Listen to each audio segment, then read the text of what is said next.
Behind me is the port of Dover, the White Cliffs, and then Dover Castle. There's been fortifications here for 2,000 years, and today we're going to explore the castle.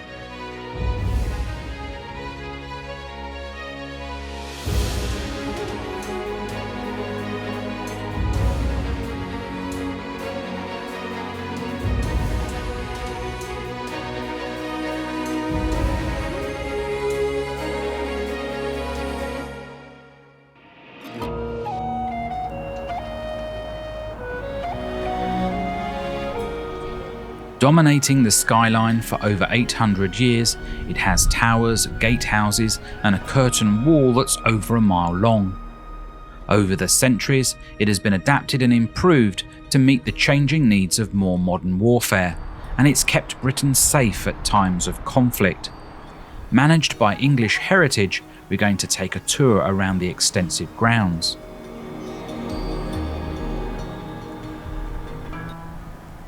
Once you have your ticket, and you can find out all the information on visiting here, we head up past an earth bank towards Colton's Gate.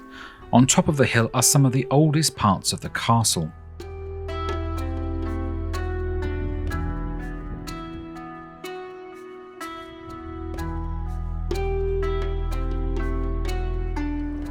The Roman legions first landed in Britain right here in Dover in the 1st century.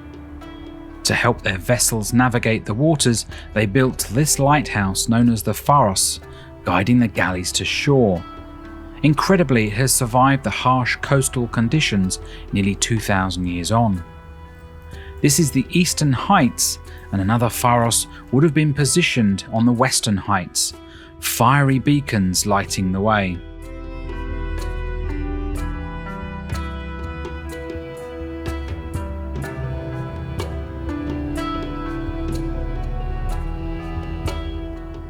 Next to the Pharos is a heavily restored Saxon church, St Mary in Castro.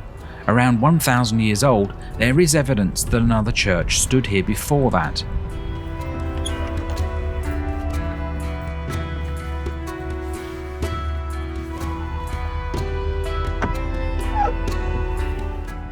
Following the Norman conquest, it was used by the community of the castle. In the late 17th century, it had fallen into disrepair, and by the 18th century, it was just a shell.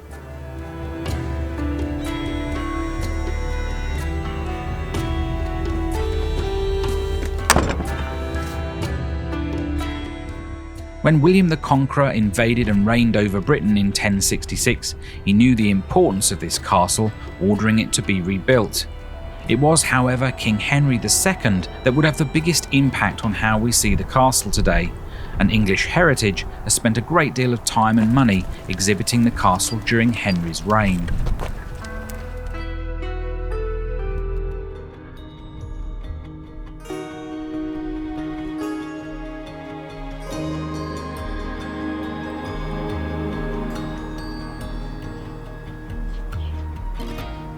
Henry II ruled England at the end of the 12th century, and if you watched our videos on Canterbury and the cathedral, you will know that Henry suffered guilt and remorse following the murder of Thomas Becket in 1170.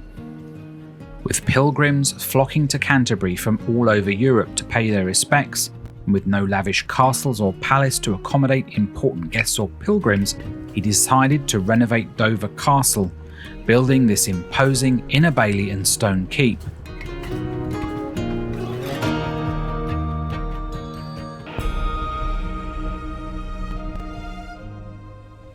The square, turreted design, reminiscent of the glorious White Tower, his great-grandfather William the Conqueror had built in London. In the last 10 years of his reign, he spent more money on Dover Castle than any other in England, keen that the impressive Great Tower and its contents should remind future generations of his wealth and royal supremacy as king, overshadowing the murder of St Thomas Becket.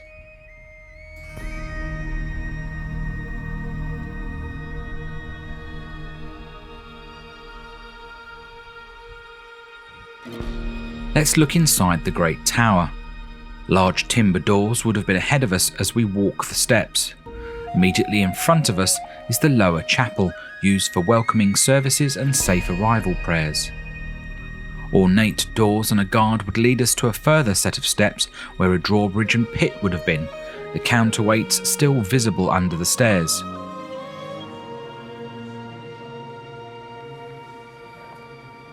One final set takes you to the landing, once open to the sky. The steps were much steeper previously, as you can see by the scars. The room off the landing, simple in design and furnishing, was likely for a guard.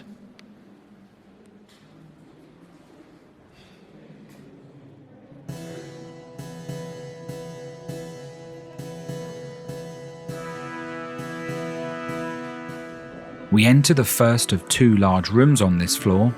This could have been the King's Hall, a place to receive guests for ceremonies, meetings and assembly.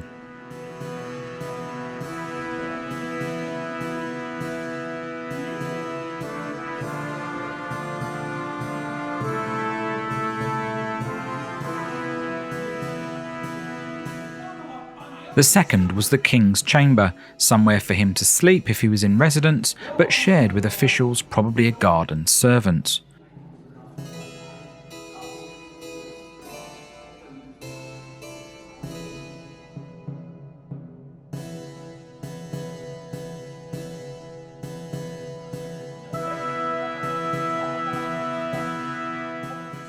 Remember, all of the items here are recreations of what might have been.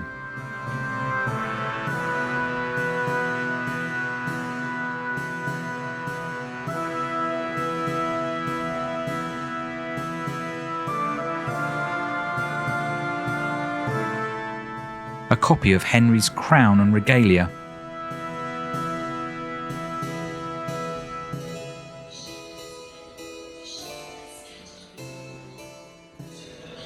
Behind the King's Hall is a narrow passageway that leads to the upper chapel, directly above the lower chapel. This is the chapel of Thomas Becket, believed to have been for the king and a few others, hence the size.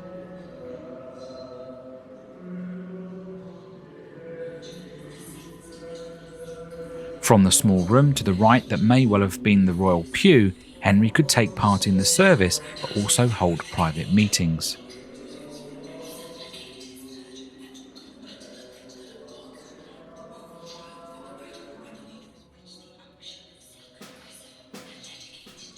Now let's head from the second floor to the roof of the Great Tower.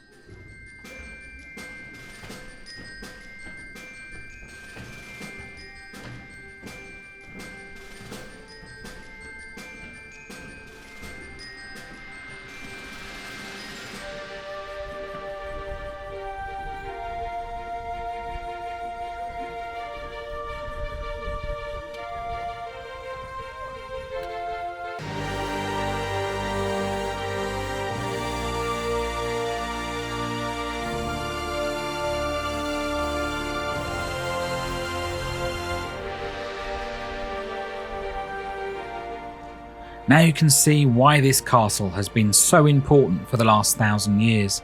Panoramic views 25 metres up allow us to see the Channel, France and the port of Dover, ready to take on any aggressors attempting an invasion.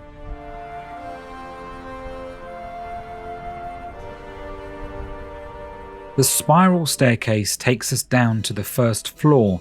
Remember that we entered the castle via the second floor and the King's staterooms.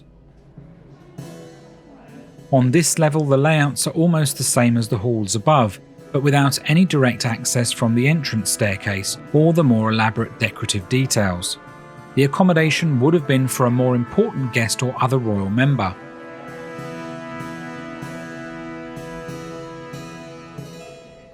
The hall has been laid out for a lavish 12th century banquet that Henry may have hosted.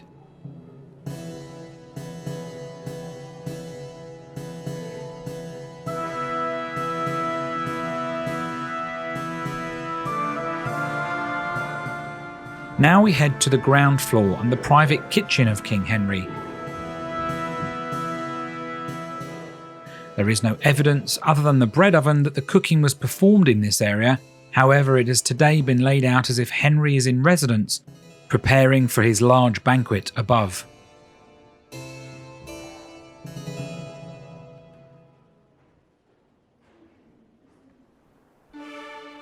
Back out in the inner bailey, you were free to explore some of the other defences of the castle. Many additional fortifications were added after the Great Siege of 1216, when Prince Louis of France tried to take the crown.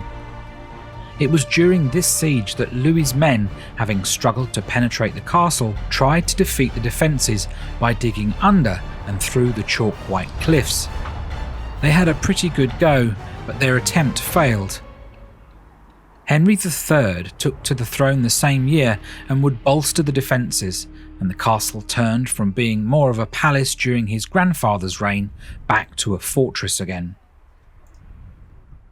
You can visit the 1216 medieval tunnels, but they were closed for conservation during our visit. Over the centuries, Dover Castle was involved in a number of battles and skirmishes, many more than we have time to explain in this video, but by the turn of the 20th century, it was the front line of British defences again during World War I, seeing it become a military headquarters with a garrison of 10,000 men. The coast needed protecting and naval forces needed safeguarding in the Straits of Dover. An old gun battery within the castle was converted into a command control centre.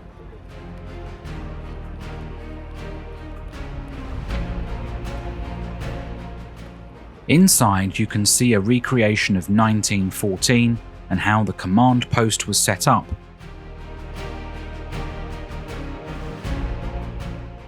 "13 men of the Royal Garrison Artillery worked in 4 shifts, 24 hours a day, observing the movements in the Dover Straits. Telephoning higher command for orders and communicating with the ships via signals from the roof using flags. We'll see that in a moment. Not all areas were open on our visit due to COVID. In the Second World War, the tunnels at Dover would have a renewed importance. During the Napoleonic Wars, more tunnels were dug to hold troops because the castle barracks were already full. They were reoccupied at the start of the Second World War and were pivotal in the evacuation of Dunkirk, or Operation Dynamo as it was named. Vice Admiral Bertram Ramsay led the operation, and a statue of him commemorates the miracle he directed to bring home 338,000 troops.